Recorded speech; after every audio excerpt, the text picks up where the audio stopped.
Yes, देखिए last class में अपना चल रहा था स्पेशल फंक्शन, ठीक है, और इसमें अपने दो स्पेशल फंक्शन कंप्लीट हो चुके थे। First is legendary polynomial and second is Hermite polynomial. वो क्लियर है? दोनों समझ में आ गए ना? दोनों पढ़ा है नहीं पढ़ा? घर पे जाके क्वेश्चन सारे बन गए जो मैंने बताए थे आपको।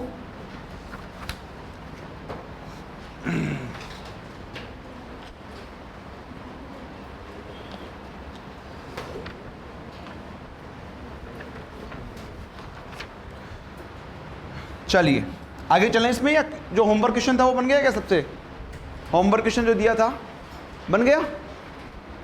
होमवर्क वाले सारे बन जाती हैं तुमसे, हैं? चलो अच्छी बात है। जैश वाला जो क्वेश्चन आया था वो अच्छा क्वेश्चन है भाई, है ना? देखो इसमें ज़्यादा कुछ इन्फॉर्मेशन नहीं है, ना ही मैंने पहले क्वेश्चन आपको ऐसे सोल्व करवाए, लेकिन सिंपली मैं एक बात थोड़ा सा एक्सप्लेन कर देता हूँ, क्योंकि ऐसे क्वेश्चंस बनते हैं और भी बनेंगे, ध्यान रखना, है ना?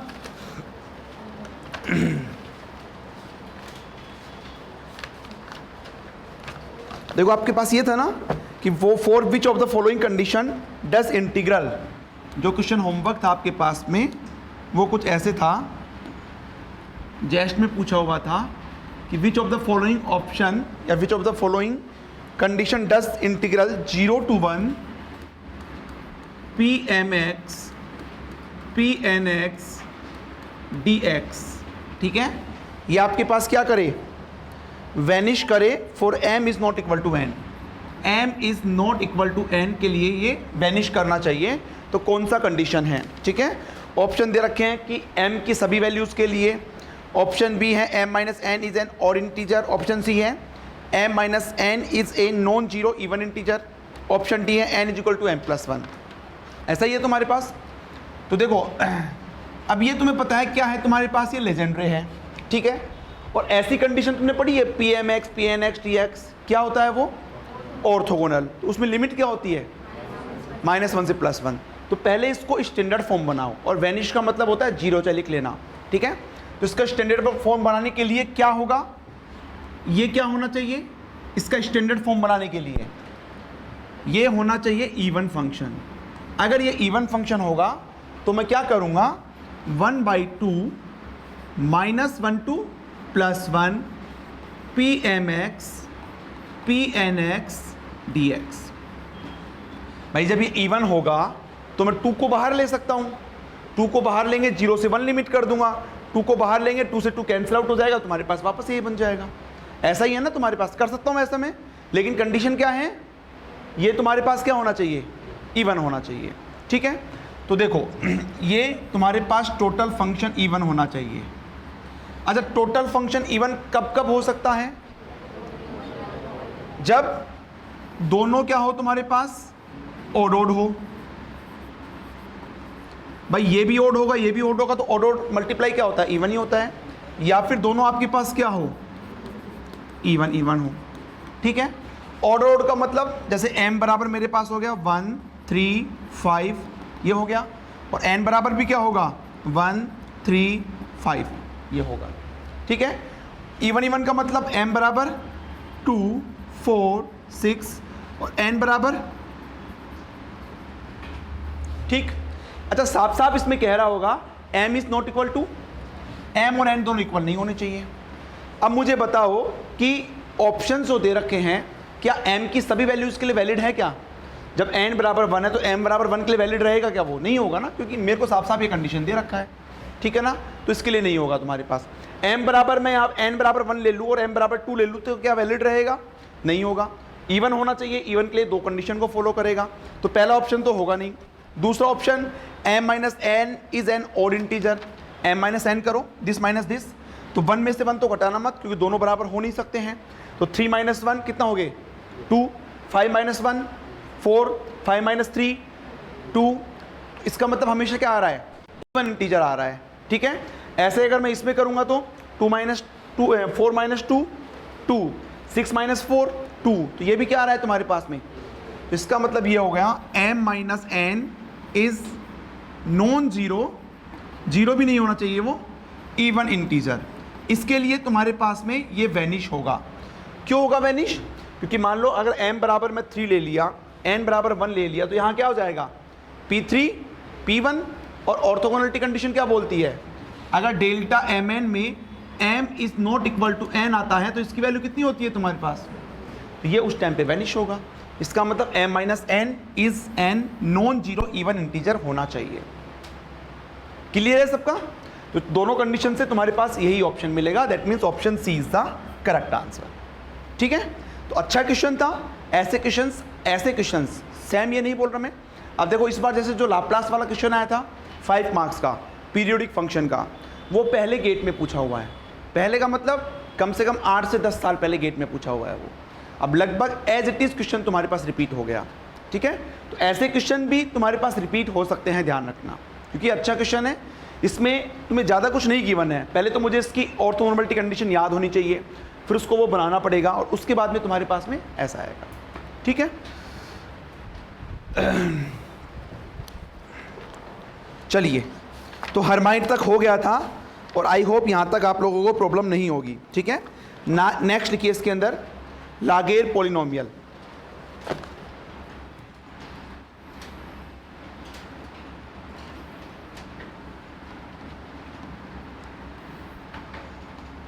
हेडिंग लिखिए लागेर polynomial.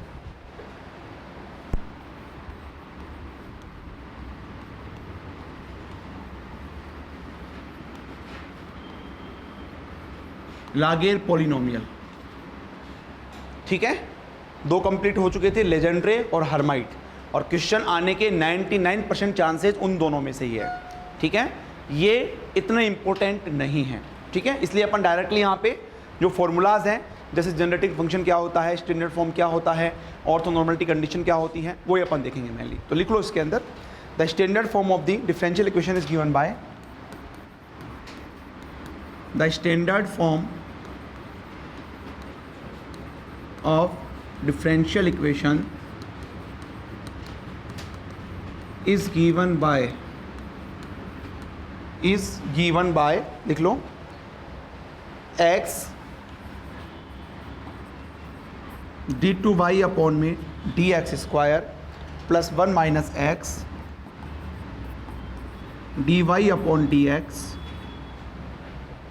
Plus N Y is equal to 0 plus N Y is equal to 0। ठीक है, और ध्यान रखना जो लागेर पॉलिनोमियल है इसमें जो x वेरी करेगा वो करेगा 0 टू इनफाइनाइट। दोनों बाकी दोनों में क्या था, माइनस इनफाइनाइट से प्लस इनफाइनाइट, इसमें क्या है 0 टू इनफाइनाइट। ठीक है, लिख लो। बताओ यहां पे सिंगुलर पॉइंट क्या है, हाँ x is equal to 0, a two x बराबर 0 होना चाहिए, वो सिंगुलर पॉइंट होता है। तो x लिख लो हेयर x बराबर 0 is a regular singular point of differential equation. Here x is equal to 0 is a regular singular point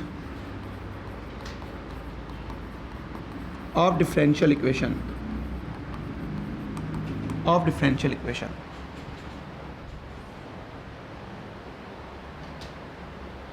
देखो इट्स सॉल्यूशन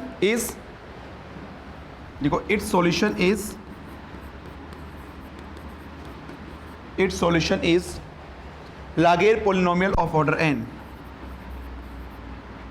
लागेर polynomial of order n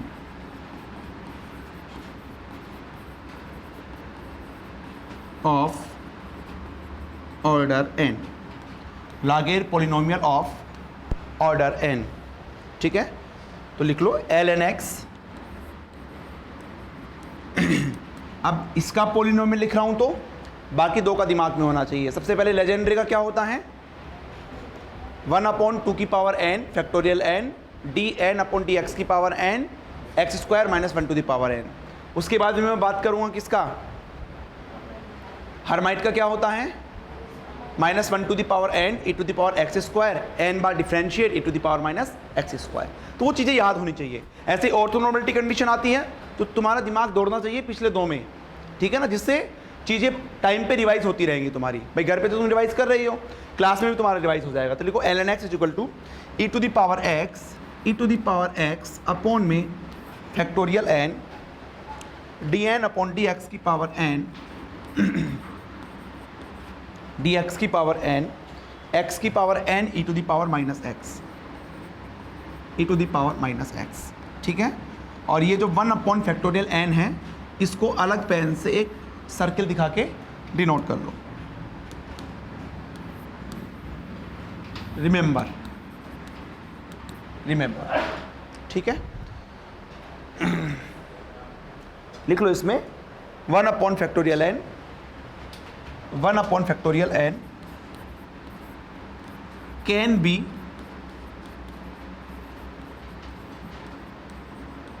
include और नॉट, ठीक है। किसी किसी में 1 अपॉन फैक्टोरियल n इंक्लूड किया जाता है, किसी किसी में इंक्लूड नहीं किया जाता है ना। तो दोनों सही है, ध्यान रखना, ठीक है। दोनों के अकॉर्डिंग मैं फॉर्मूला लिखवा दूंगा आपको। तो यहाँ से रखो भाई, सबसे पहले n बराबर 0 रखो। L0x कितना होगा 1 1, ये भी तुम्हारे पास क्या होगा L1x, देखो L1x रख के देखो, L1x आपके पास आएगा 1 माइनस एक्स, L2x आपके पास आएगा 1/2 x square minus 4x plus 2, x square minus 4x plus 2,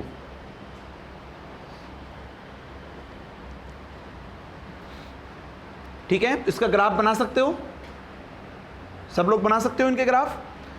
देखो सबसे पहले मान लो तुम्हें बनाना है, this is x and this is L naught x, this is origin O। तो सबसे पहले तुम्हें बनाना है L naught x equal to 1। तो कैसे बनेगा, यस ध्यान रखना, यहाँ से स्टार्ट होगा, इधर नहीं जाएगा ये, क्योंकि x में कहाँ से कहाँ वेरी करता है, 0 से इनफाइनाइट, ठीक है। ऐसे अगर मैं इसका ग्राफ बनाना चाहूँ x और this is L1x and this is origin O, ठीक है। तो x बराबर सबसे पहले 0 रखो, तो कितना आएगा +1। उसके बाद नेचर कैसा है इसका, y बराबर माइनस एक्स का, तो मतलब ऐसे ही आएगा तुम्हारे पास। अब इसको इधर मत कर देना और आगे, क्योंकि x 0 से इनफाइनाइट डिफाइन है, x की नेगेटिव वैल्यू के लिए लागेर पॉलिनोमियल डिफाइन नहीं होता है, ठीक है। ये बन गया तुम्हारा। तीसरा देखो, तीसरा x L2x, this is origin O, ठीक है। तो सबसे पहले x की सबसे छोटी पावर, x की पावर 0, देखो इसमें कितना है 0 0, ये कितना हो जाएगा 1, ठीक है। उसके बाद माइनस एक्स, तो माइनस एक्स, उसके बाद एक्स स्क्वायर मतलब ऊपर की तरफ, ये लीजिए।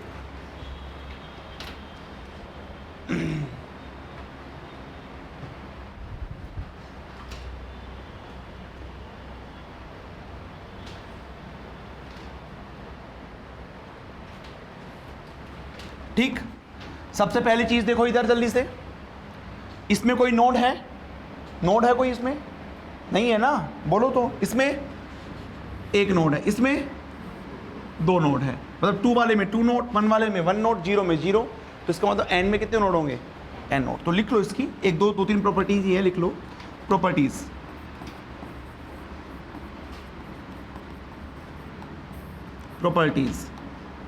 ठीक है। तो पहला प्रॉपर्टी लिखिए इसके अंदर, लागेर पॉलिनोमियल डज नॉट हैव, अच्छा क्या तुम्हें इवन ओड दिख रहा है क्या, यहाँ पे इवन ओड दिख ही नहीं रहा तुम्हारे पास, क्योंकि है ही नहीं ये, ठीक है। तो लिखो लागेर polynomial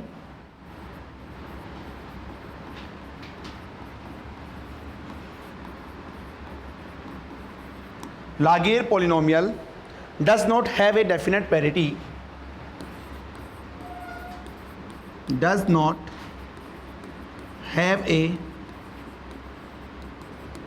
definite parity, does not have a definite parity, that means it is neither an even function, that means it is neither an even function,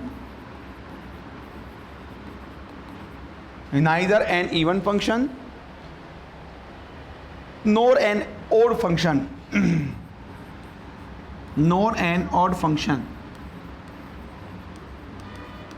nor an odd function. तो यहां से मैं लिख सकता हूं, देखो l n minus x is not equal to minus n 1 to the power N L N x, इसके equal ये नहीं होगा। ठीक है, तो ऐसे क्वेश्चन बन सकता है आपका। लेजेंडर में क्या हुआ, ये इक्वल था, हर्माइट में भी इक्वल था, इसमें इक्वल नहीं है, और आगे जब बेसर पढ़ेंगे उसमें भी क्या आएगा, इक्वल आएगा। समझ में आ रहा है? तो एक ही ऐसा है जो कि इक्वल नहीं है। या फिर आपको ऐसे थ्योरेटिकल क्वेश्चन बना सकता है, विच of the following function does not have a definite parity. ठीक है, तो आपको पहला दे देगा लेजेंड्रे, हर्माइट, बेसर और लागेर, तो अपन डायरेक्टली क्या करेंगे, लागेर करेंगे। ऐसे थ्योरेटिकल क्वेश्चन कहीं से भी बन सकते हैं तुम्हारे पास। ठीक है, सेकंड लिखिए इसके अंदर, सेकंड लिखिए ln x has n node. ये अपन ने देख भी लिया, कितने नोड्स होंगे इसके, n नोड होंगे। ठीक, नेक्स्ट लिखिए generating function of ln x। Generating function of ln x, तो लिख लो 1 upon 1 minus T E to the power minus X T upon में 1 minus T is equal to N is equal to 0 to infinite summation N is equal to 0 to infinite T की power N L N X. This is the generating function. तो ln x अगर मुझे निकालना हो तो मैं क्या कर दूं, इसका एक्सपेंड। तो लिख लो हेयर टी की power, here coefficient of T की power n, here coefficient of T की power n, here coefficient of T की power n is ln x। ln x। Next लिखिए orthonormality of ln x।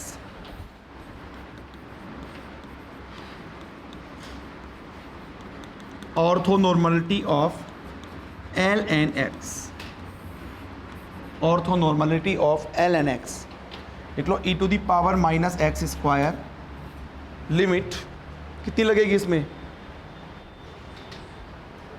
e to the power minus x square नहीं है भाई, ये x ही है ना, x ही है, 0 to infinite lmx ln x dx is equal to delta mn।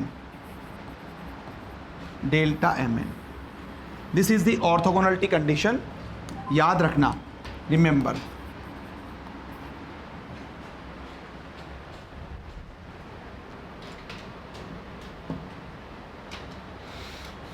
हो गया?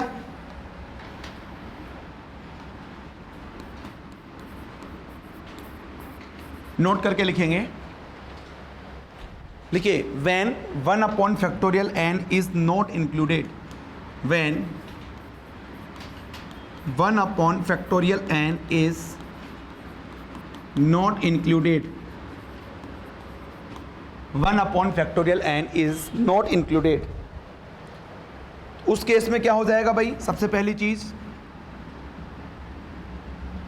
ln x क्या हो जाएगा, ln x क्या हो जाएगा, -1 भी था केस में नहीं, e to the power x dn upon dx की पावर n, x की power n e to the power minus, उसमें क्या था तुम्हारे पास 1 अपॉन फैक्टोरियल n था, इसमें हट जाएगा, मतलब नॉट इंक्लूड है। सेकेंड नंबर लिखो, सेकेंड नंबर, या इसमें पहले ये लिख लो कि L नोट x क्या आएगा आपके पास, n बराबर 0 रखोगे तो 1 ही आएगा, L1 x भी तुम्हारे पास 1 माइनस एक्स आएगा, L2 x आपके पास यहाँ पे बस 1/2 हट जाएगा यहाँ से, x square minus 4x plus 2, यहाँ पे रख लेना ना, n बराबर 0 रखना तो ये आएगा 1 आएगा, 1 रखोगे तो ये आएगा, 2 रखोगे तो तुम्हारे पास ये आ जाएगा। कर्व का नेचर बिल्कुल सेम आएगा जैसे पिछली बार था, है ना, नेचर सेम रहेगा। नेक्स्ट लिखिए जनरेटिंग फंक्शन।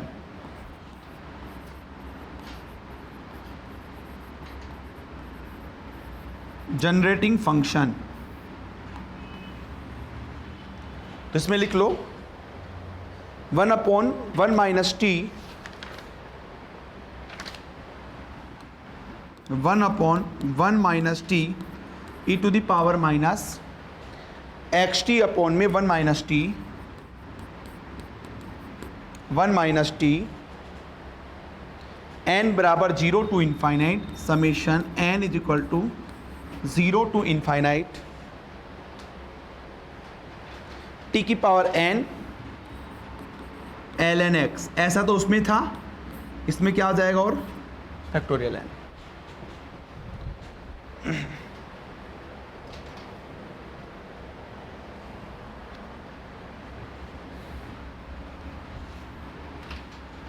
नेक्स्ट लिखिए ऑर्थोनॉर्मलिटी कंडीशन। ऑर्थोनॉर्मलिटी कंडीशन क्या थी भाई? 0 to infinite e to the power plus x minus x l m x l N x d x. उसमें क्या था? उसमें था डेल्टा एम एन। इसमें लिख लो फैक्टोरियल एन का square into delta m n. ये लीजिए, रिमेंबर, याद रखनी है।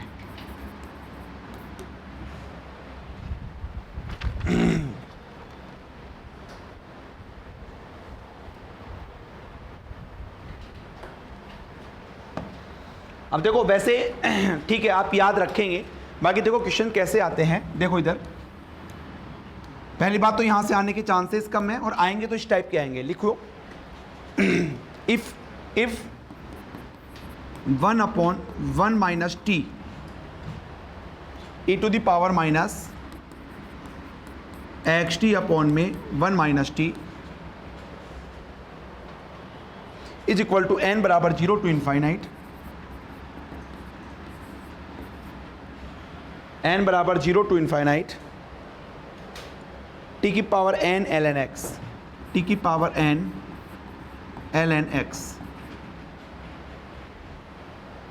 then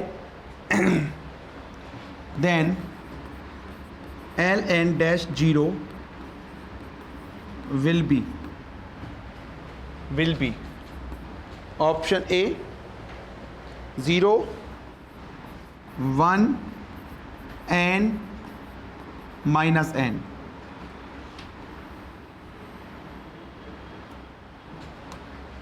कीजिए भाई इस क्वेश्चन को।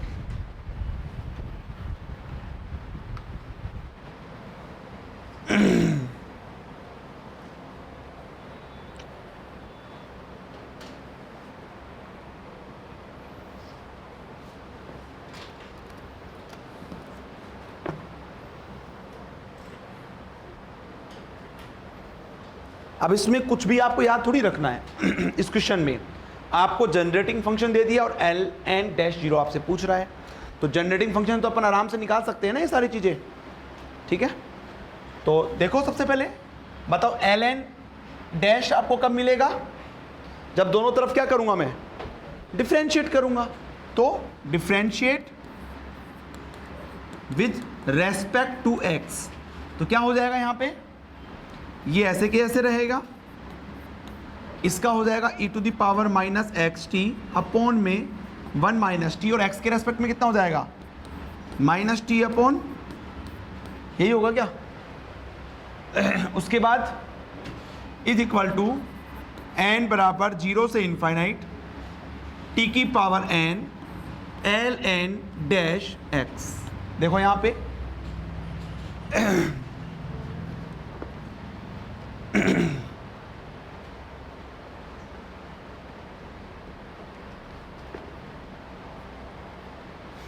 ठीक, अब कर लो। इसमें तुम्हें क्या चाहिए? एल डैश एन एक्स चाहिए, एल डैश एन 0 चाहिए। 0 पे पूछ रहा है ना, तो क्या करें इसके बाद? Put x is equal to 0, तो क्या बन जाएगा तुम्हारे पास?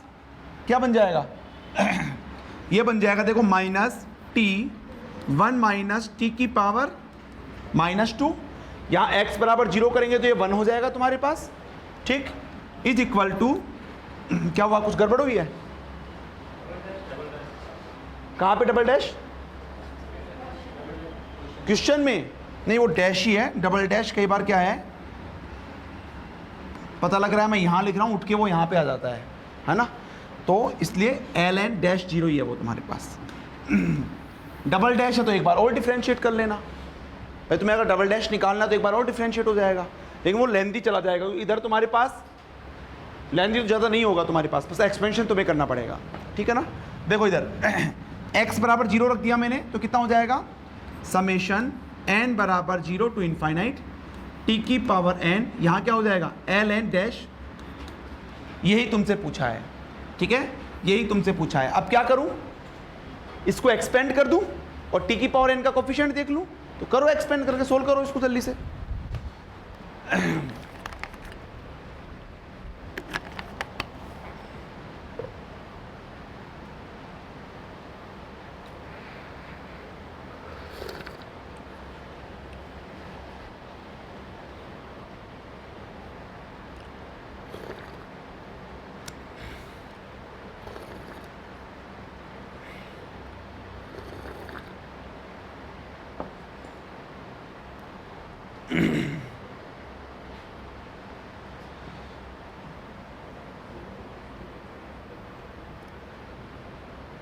बताओ कौन सा ऑप्शन आएगा। ऐसे क्वेश्चन में कल करवा चुका हूं आपको।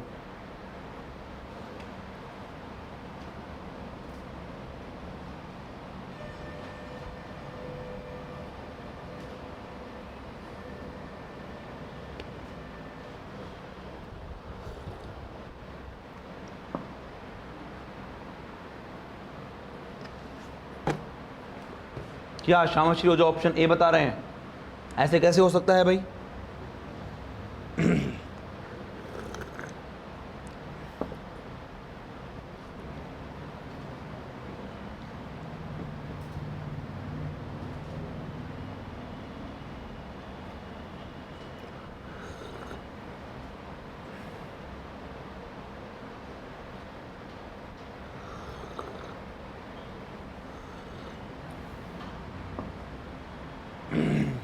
ऑप्शन दिखा दीजिए, ये लो भाई option low. D, yes very good, D is the correct answer. ऐसा क्वेश्चन कल बता तो दिया मैंने इस टाइप के क्वेश्चंस।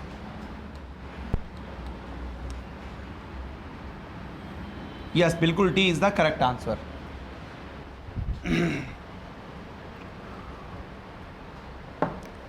देखो इधर, इसका एक्सपेंशन आता है नहीं आता आपको, इसका एक्सपेंड करेंगे तो क्या होगा आपके पास माइनस टी, इसका एक्सपेंड करो भाई 1 plus 2t plus 3t square plus, ऐसे ही होता है क्या, ऐसे होता है ना, इज इक्वल टू n बराबर 0 से इनफाइनाइट t की पावर n ln डैश 0, यही होगा। अब देखो यहाँ पे इसको अंदर मल्टीप्लाई कर दो, या एक काम करो माइनस टी, इसको n टर्म्स में फॉर्म में लिखो। कैसे लिखोगे, n बराबर 0 से इनफाइनाइट। अब देखो यहाँ पे ये तो कहाँ से स्टार्ट हो रहा है 1 2 3 4, यहाँ से स्टार्ट हो रहा है, और ये कहाँ से स्टार्ट हो रहा है t की पावर 0, t की पावर 1, t की पावर 2, तो ये तो कहाँ तक चलेगा t की पावर n तक चलेगा। समझ में आ रहा है। और इसमें अगर मैं ओनली n लिख दूंगा, n बराबर 0 करने पर ये आ रहा है क्या तुम्हारे पास, तो मैं यहाँ पे क्या लिखूंगा, ये समझ में आया सबको, किसके n टर्म्स को ये मैंने कैसे लिख दिया, n प्लस 1 लिखूंगा। अब आप n बराबर 0 से वैल्यू रख के देखो, तुम्हें यही मिलेगा, ठीक है। Is equal to summation n is equal to 0 to infinite t की पावर n ln डैश 0, ठीक है। इतना इस t को अंदर मल्टीप्लाई कर दो तो क्या हो जाएगा, n is equal to 0 to infinite क्या हो जाएगा माइनस n प्लस 1 t की पावर n प्लस 1, यहाँ क्या हो जाएगा summation n is equal to 0 से इनफाइनाइट t की पावर n ln। क्लियर है इतना, इतना सबका क्लियर है। अब मुझे क्या करना है, दोनों तरफ कंपेयर टी की पावर एन कोफिशिएंट, ठीक है। इधर तो क्या हो जाएगा, एल एन डैश जीरो, इधर समझ लो ये n प्लस 1 है, इससे पीछे वाला जब मैं लूंगा तो इसका मतलब -1 ले रहा हूं पीछे वाला, तो -1 लूंगा तो टी की पावर n हो जाएगा। यहां पे भी क्या करना पड़ेगा, -1 प्लस 1 क्या हो जाएगा, कैंसिल आउट, तो क्या बचेगा तुम्हारे पास में, दिस इज द आंसर। समझ में आ गया ये भाई, ये तो n प्लस 1 का मैं टी की पावर n का कोफिशिएंट लेना चाह रहा हूं, इधर तो तुम्हें मिल गया। इधर तुम देखो ये n प्लस 1 है, तो मुझे लेना है टी की पावर n, तो एक कम पावर है ना, n की जगह अगर मैं n माइनस 1 रख दूं तो तुम्हारे पास में टी की पावर n बन जाएगा। यहां पे भी देखो n क्या बन जाएगा तुम्हारे पास में, -n बन जाएगा, तो ये लिख दिया मैंने ऐसे कैसे। Option D is the correct answer. Clear है सभी का ऑनलाइन स्टूडेंट्स, ऑनलाइन स्टूडेंट्स ये क्लियर है, यस वेरी गुड, ठीक है। इसका मेथड सेकंड देखो एक बार, मेथड सेकंड देखो, ये वाला जो फॉर्मूला लिखा हुआ है आपका जनरेटिंग फंक्शन का क्वेश्चन के अंदर, ये पहला वाला है या दूसरा वाला फॉर्मूला है, पहला वाला है ना। उसमें मुझे जल्दी से बताओ कि L0x कितना था, L1x कितना था, L2x कितना था, बोलो।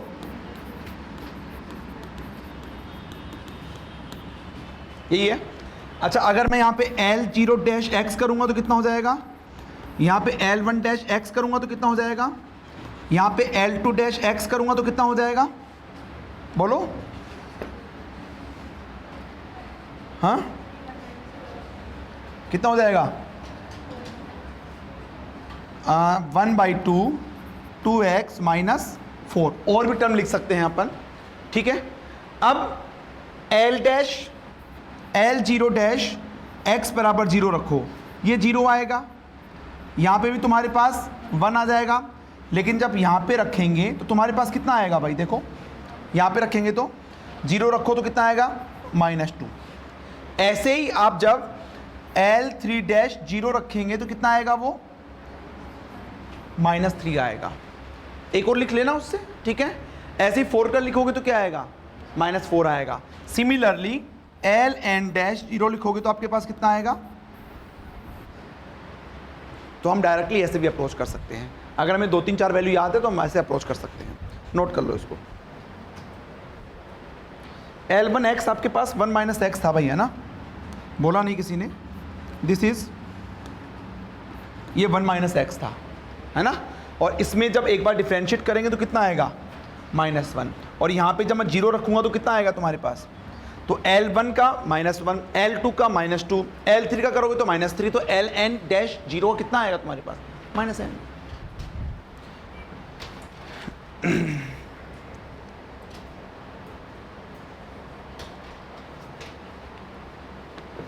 तो ये आपके था बेसल डिफरेंशियल इक्वेशन, लागेर पॉलिनोमियल, ठीक है। नेक्स्ट इसमें लास्ट स्पेशल फंक्शन लिखेंगे। कभी भी तुम्हें ऐसे पूछे, कई बार क्या है कि 4 प्रॉपर्टी दे देता है और पूछता है कौन सा सही है, ठीक है। तो इसलिए तो मैं बोलता हूं कि आप 3-4 वैल्यू तो कम से कम याद रखो, H0 H1 H2 H3 ये सब कम से कम याद रखो, P0 P1 P2 P3 याद रखो, L0 L1 L2 तक याद कर लो, सफिशिएंट है। तो 2-3-4 वैल्यू याद रखोगे तो कई बार प्रॉपर्टी अगर आप सेटिस्फाई नहीं भी कर पाते हैं, मतलब याद भी अगर आपको नहीं है, तो आप उनसे सेटिस्फाई करवाओ, तो आपका आराम से हो जाएगा, ठीक। नेक्स्ट लिखिए बेसल डिफरेंशियल इक्वेशन, हेडिंग लिखिए basal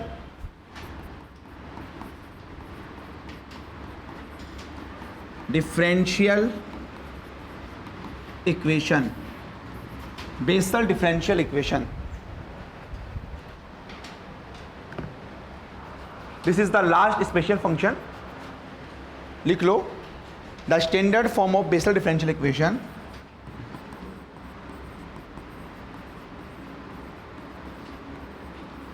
the standard form of Bessel differential equation is given by is given by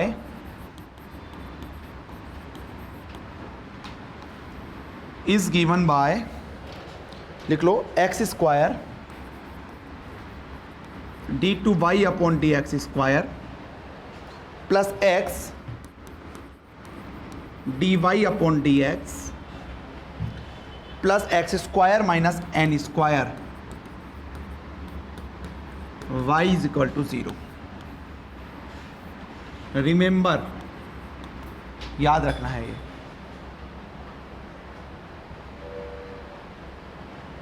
देखो where n is positive integer, negative integer और हाफ इंटीजर।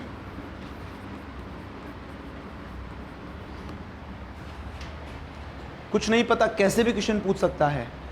ये डिफरेंशियल इक्वेशन दे देगा आपको और बोलेगा कि the above differential equation satisfy option A Bessel function with n is equal to positive integer, option B Bessel function with n is equal to negative integer, option C Bessel function with n is equal to positive, negative and half integer, and option D करके ऐसे करके 4 option दे सकता है। अब पूरा theoretical based only कहाँ से question है? बस इस स्टैंडर्ड इक्वेशन से। तो अब कैसे भी क्वेश्चन बना सकता है, क्योंकि एनटीए है, जब एग्जाम ही ऐसे करवा रहा है तो क्वेश्चन भी कैसे भी बना सकता है। ऐसे ही हुआ ना। चलो लिख लो इसके अंदर, आप नीचे लाइन से लिखो, लिखिए n बराबर लिख लो, n बराबर आपके पास होगा 0 plus minus half, plus minus 1 लिख लो पहले, 0 plus minus 1 plus minus 2 plus minus 3, और n is equal two plus minus half भी हो सकता है, प्लस माइनस 3/2 भी हो सकता है, प्लस माइनस 5/2 भी हो सकता है। ये सब होगा यहाँ पे।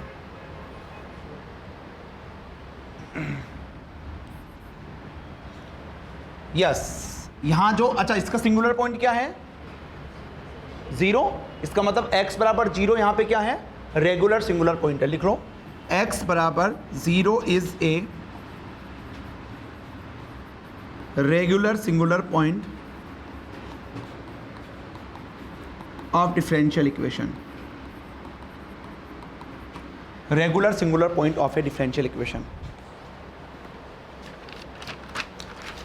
बेसल डिफरेंशियल इक्वेशन आप बोल सकते हो। लिख लो it's solution is given by, it's solution is given by, it's solution is given by, लिख लो JNX is equal to, JNX is equal to summation R is equal to 0 to infinite -1 to the power R upon में factorial R n plus R, factorial R factorial n plus R x upon 2 की power n plus 2R, n plus 2R।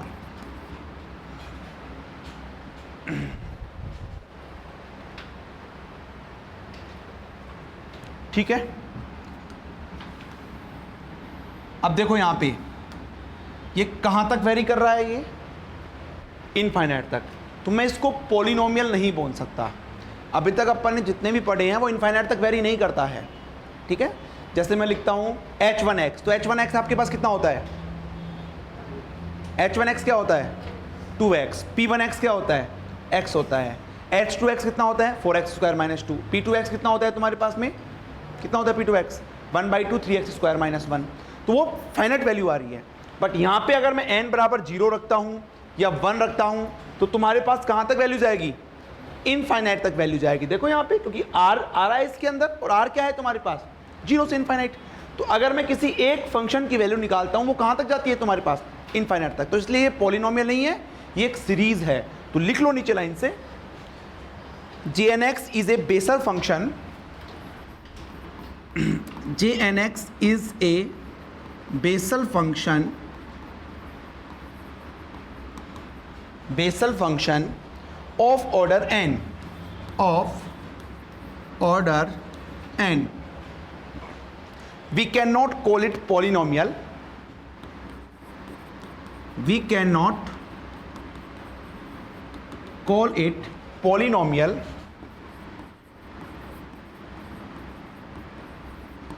we cannot call it polynomial because it consists of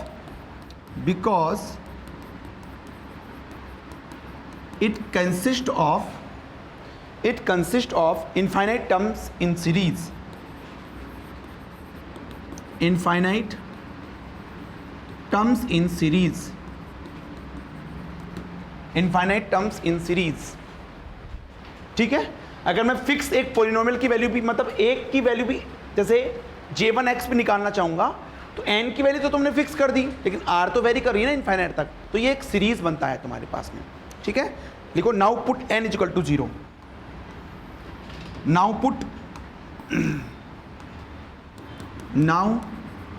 put n is equal to 0. ठीक है, तो लिखो j0x is equal to summation r is equal to 0 to infinite -1 to the power, रख दो यहाँ पे value, ये हो जाएगा -1 to the power r upon factorial r. Factorial r कितना हो जाएगा? फैक्टोरियल r का स्क्वायर. ठीक है, अगर कोई इसको फैक्टोरियल r स्क्वायर लिखता है तो गलत हो जाएगा, ध्यान रखना. ठीक है, यहाँ पे हो जाएगा x/2 की पावर 2r. x/2 की पावर 2r.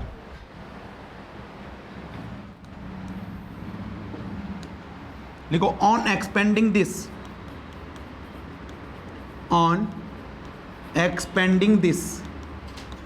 इसको एक्सपेंड करते हैं तो ये आपको कुछ इस तरह से मिलता है. j0x is equal to r बराबर 0 से वेरी कर रहा है तो यहाँ क्या मिलेगा? 1. यहाँ क्या मिलेगा? 1. यहाँ क्या मिलेगा? 1. तो 1. जब r बराबर 1 रखेंगे तो क्या आएगा? माइनस, और क्या आएगा? यहाँ 1 है, यहाँ 1 हो जाएगा x/2 का स्क्वायर. ठीक है, तो इसको मैं ऐसे लिख दूँ x² अपॉन या x/2 का स्क्वायर ही लिख लो चाहे, या 2 की पावर 2 ऐसे लिख लो, 2 की पावर 2. सही है. नेक्स्ट लिखो, नेक्स्ट इसका एक्सपेंड करेंगे तो ये आपके पास बनेगा प्लस x की पावर 4 अपॉन में 2 की पावर 2 4 की पावर 2. चेक कर लो चाहे इसको, यहां पे क्या बनेगा? ये 2 रखेंगे तो 2 की पावर 4 बन जाएगा ना, तो 2 की पावर 2 तो मैंने यहां पे रखा, कितना बचा? 4 बचा तुम्हारे पास. ठीक है, और यहां पे जब 2 रखेंगे तो कितना हो जाएगा? फिर 2 का स्क्वायर, वो भी 4 हो गया, तो 16 को मैंने लिख दिया 4 का स्क्वायर. बाकी सब तुम्हारे पास ऐसे कैसे आएगा? ऐसे ही माइनस क्या आएगा बताओ, आगे बता सकते हो? x6 अपॉन 2 की पावर 2 4 की पावर 2 6 की पावर 2 प्लस डॉट डॉट तुम्हारे पास चलता रहेगा.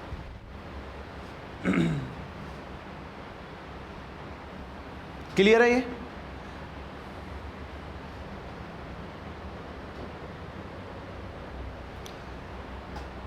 ध्यान से देखो, तुम्हें किसी की सीरीज लग रही है मिलती जुलती किसी की सीरीज लग रही है?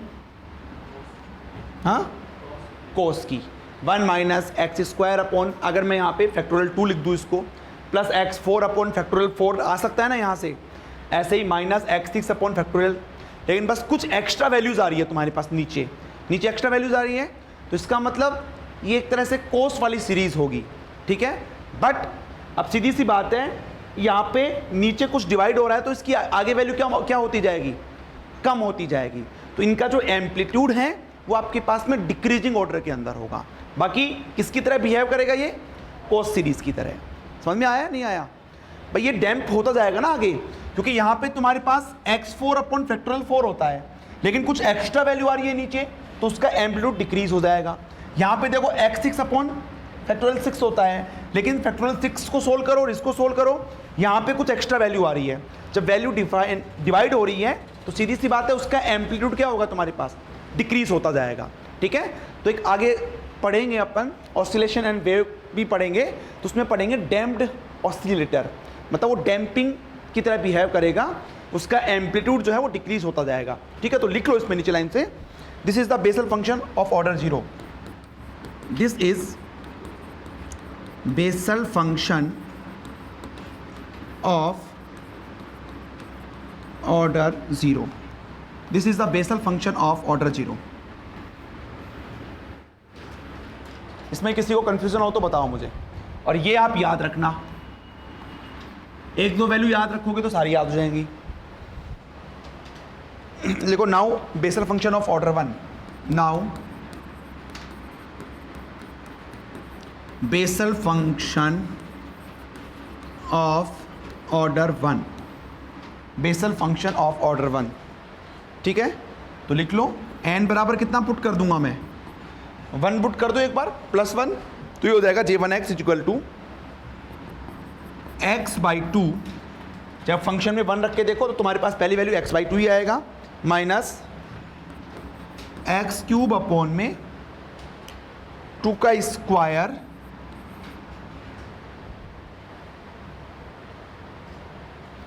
इंटू 4.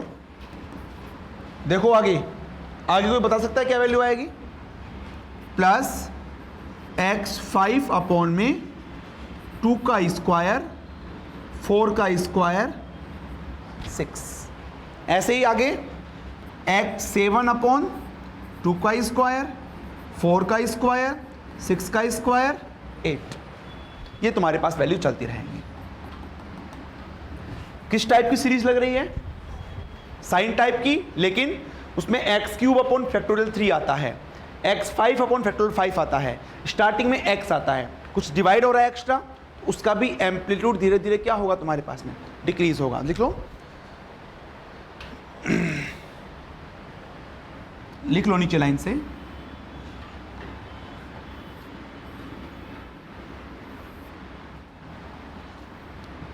देखो, since J0x and J1x contain J0x and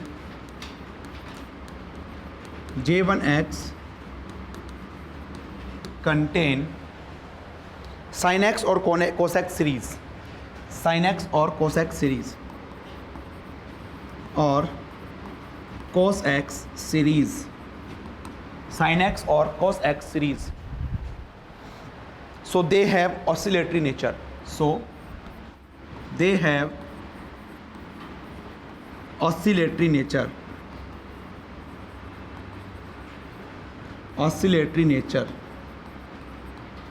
So they have oscillatory nature.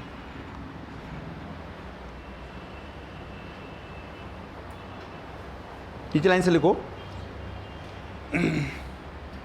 the basal function will be oscillatory. The basal function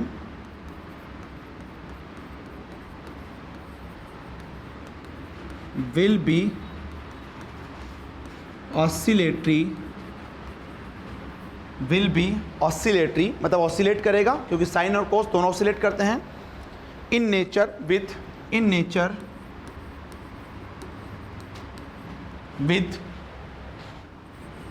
with varying time period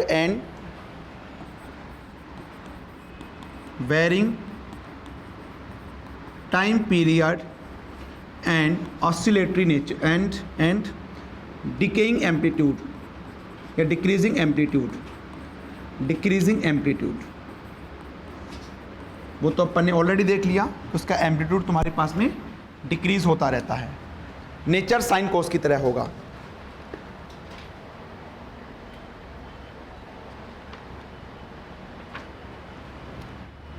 ठीक है,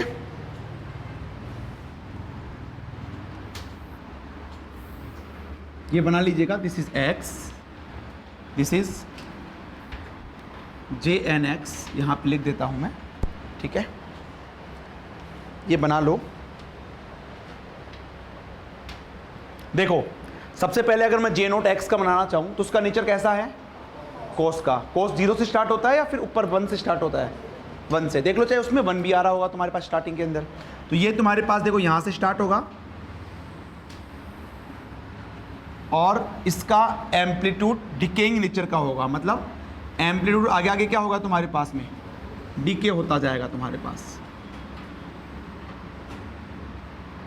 ये लीजिए, समझ गए? तो ये किसका कर्व हो गया तुम्हारे पास? दिस इज J0x का। और J1x का मैं बनाना चाहूँ, वो कहाँ से स्टार्ट होगा तुम्हारा?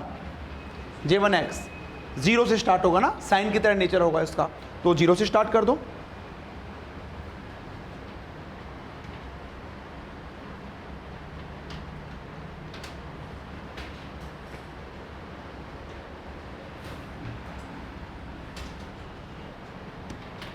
मैं ओनली नेचर बता रहा हूं भैया ना, एग्जैक्ट पॉइंट लेके नहीं बता रहा हूं, ओनली नेचर बता रहा हूं मैं, ठीक है?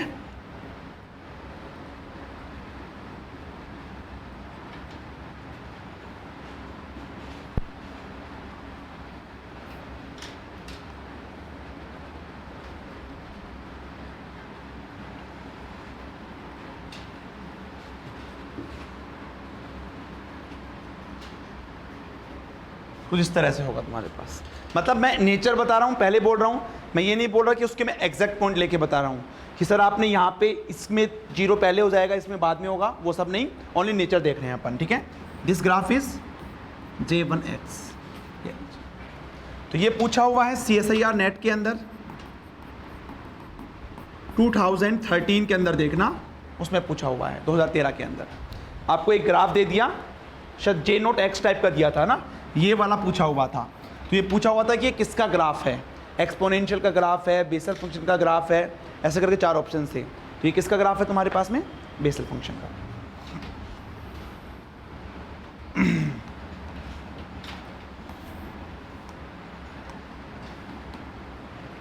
ठीक है, अब लिखिए इसके अंदर generating function of Bessel function.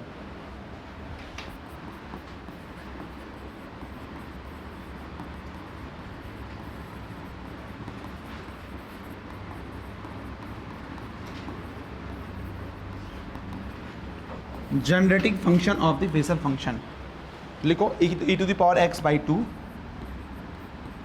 e to the power x by 2, t minus 1 by t,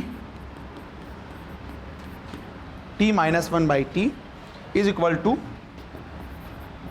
n is equal to 0 to infinite t की पावर n Jnx।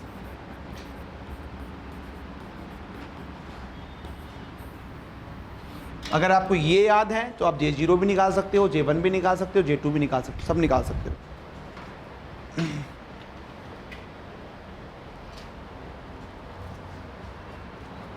लिखिए प्रॉपर्टीज,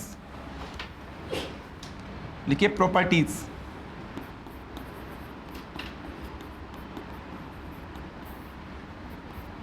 फर्स्ट प्रॉपर्टी लिखिए, फर्स्ट प्रॉपर्टी लिखिए, Jnx will be even function of x, Jnx will be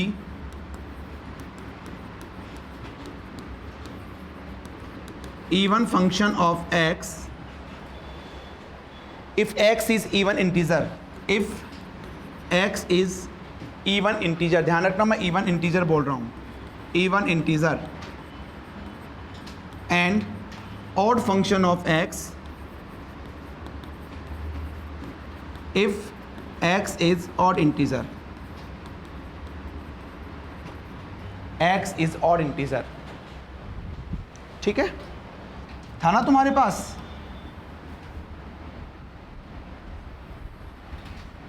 देखो यहां पे x का odd value 1 है, x की जगह -x रख के देखो, सेम फंक्शन आएगा, लेकिन कब आएगा? जब बाहर में क्या ले लूंगा? माइनस ले लूंगा, ठीक है? ऐसे यहां पे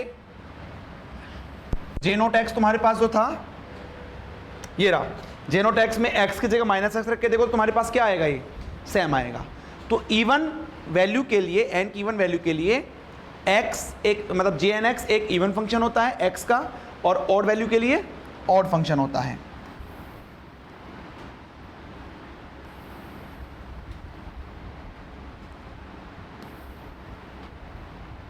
चलिए अब नीचे लाइन से लिखिए इसमें, तो यहाँ से मैं ऐसे लिख सकता हूँ भाई, ऐसे लिख लो आप, Jn minus x is equal to -1 to the power n Jnx। ठीक है, और n आपके पास क्या है? इंटीजर।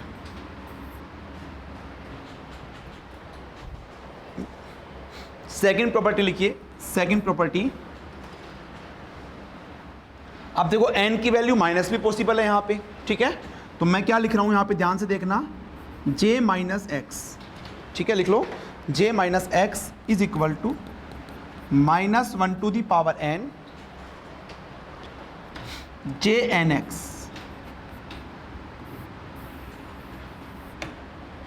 मतलब आपने j1 निकाल लिया मान लो, ठीक है। अब आपको क्या बोल दिया, j माइनस वन निकालो, तो क्या करोगे, बाहर ओनली क्या ले लोगे, -1 ले लो, बाकी तुम्हारे पास में सेम रहेगा। तो लिख लो यहाँ पे where n is integer, where ये वैलिड किसके लिए होता है, n आपके पास जब क्या हो, इंटीजर हो, n is not equal to fraction, मतलब 1/2 के लिए वैलिड नहीं है, 3/2 के लिए वैलिड नहीं है ये।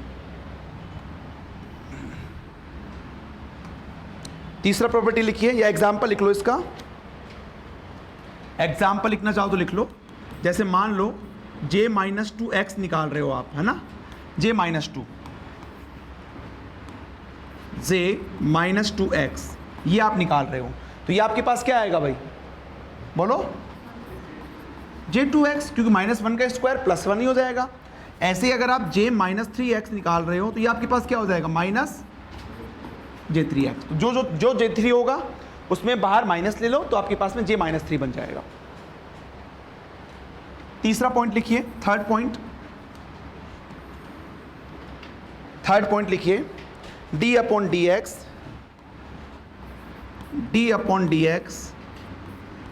jnx इंटू एक्स की पावर n,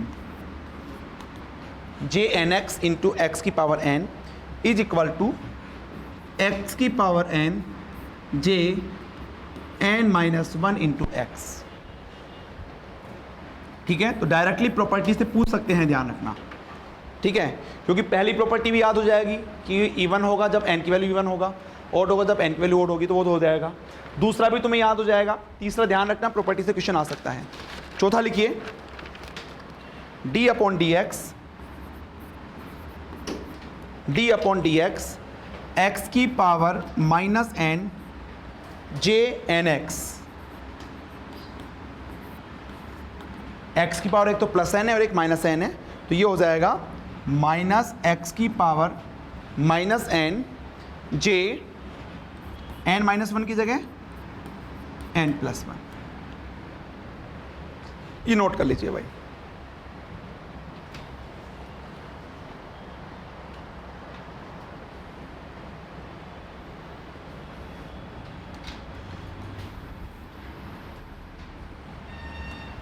नेक्स्ट लिखिए orthonormality of Bessel function, ऑर्थोनॉर्मलिटी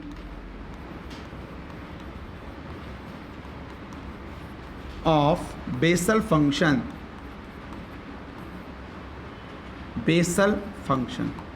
ऑर्थोनॉर्मलिटी of Bessel function, ठीक है। तो लिख लो 0 to 1 x jn alpha x jn beta x dx is equal to 1/2 delta alpha beta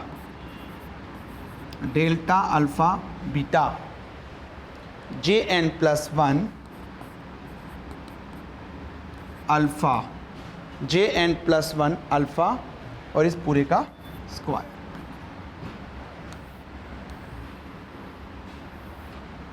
remember, और डेल्टा अल्फा बीटा वैसे define होगा 1 0 1 कब होगा, अल्फा बराबर बीटा होगा, 0 कब होगा, alpha is not equal to beta होगा। एक क्वेश्चन करेंगे तो ये वाला प्रॉपर्टी आपका क्लियर हो जाएगा, ठीक। अब इसमें नोट डाल के लिख लीजिएगा। अच्छा, चारों पॉलिनोमियल नहीं बोलूँगा मैं, चारों फंक्शन में से कौन सी प्रॉपर्टी बेसल फंक्शन को अलग करती है। भाई उन सब में n बराबर तुमने 0 1 2 3 इवन इंटीजर ही लिया था, p0 p1 p2 ही निकाला होगा, h0 h1 h2 h3 निकाला होगा, और l0 L1 L2 ये निकाला होगा। यहाँ पे इंटीजर के साथ साथ, माइनस के साथ साथ फ्रैक्शन भी है, हाफ 3/2 माइनस हाफ माइनस 3/2। तो ये प्रॉपर्टी जो है बाकी तो सबसे अलग बनाती है इसको। इसके लिए एग्जाम में क्वेश्चन आए हुए हैं, लिख लो कि जे हाफ एक्स, ये आपको डायरेक्ट याद रखना है, J half X is equal to √2 upon pi X sine X and J minus half X is equal to √2 upon pi X, √2 upon pi X, और यहाँ पे हो जाएगा cos x।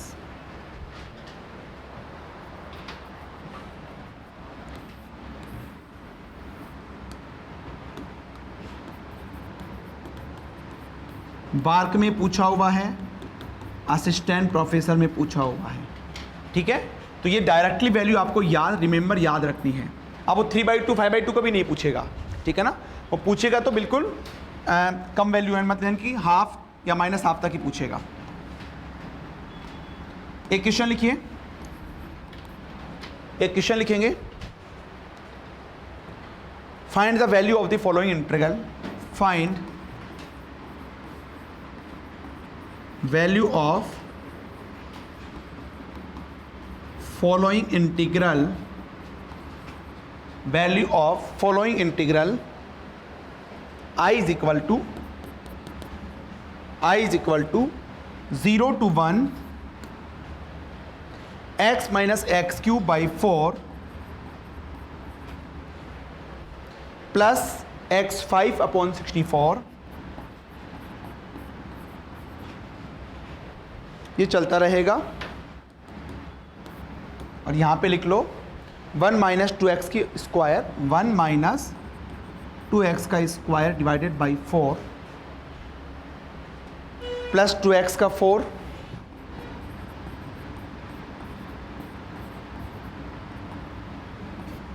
dx। बताओ भाई, इसकी वैल्यू बताओ क्या होगी।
राधिका 0 बता रहे हैं,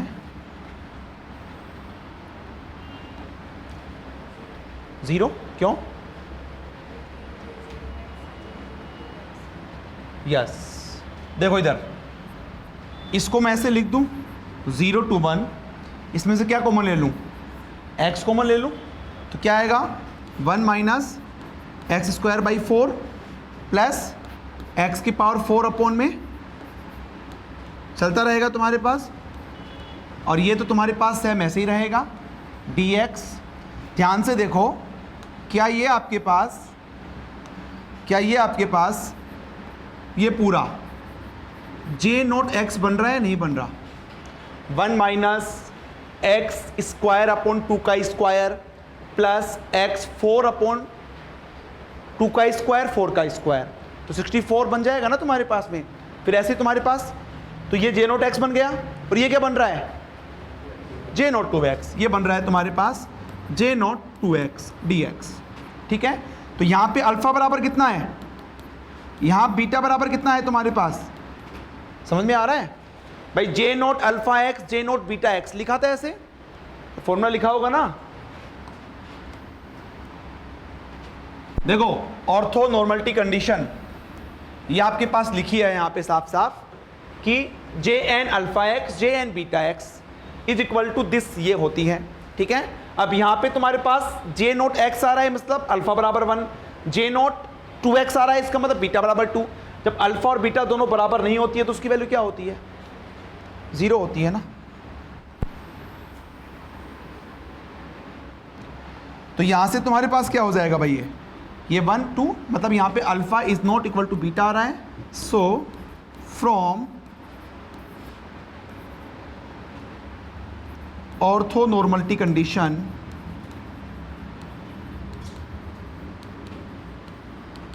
इसकी वैल्यू कितनी हो जाएगी तुम्हारे पास, 0 हो जाएगी। समझ में आ गया। देखो अभी के लिए ये क्वेश्चन आसान है। अब तुम मानो एग्जाम में तुम्हें कुछ भी ना दे और बोल दे कि इस इंटीग्रेशन को सोल्व करो, तो तुम तो पता नहीं कौन कौन से मेथड लगाने लग जाओगे।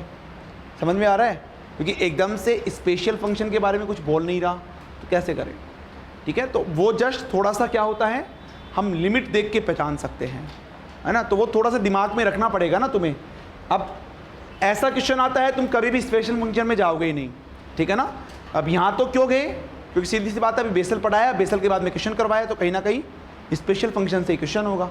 ऐसा तो है नहीं कि मैं आपको कॉम्प्लेक्स से यहाँ से क्वेश्चन करवा दूंगा या लाप्लास से क्वेश्चन करवा दूंगा।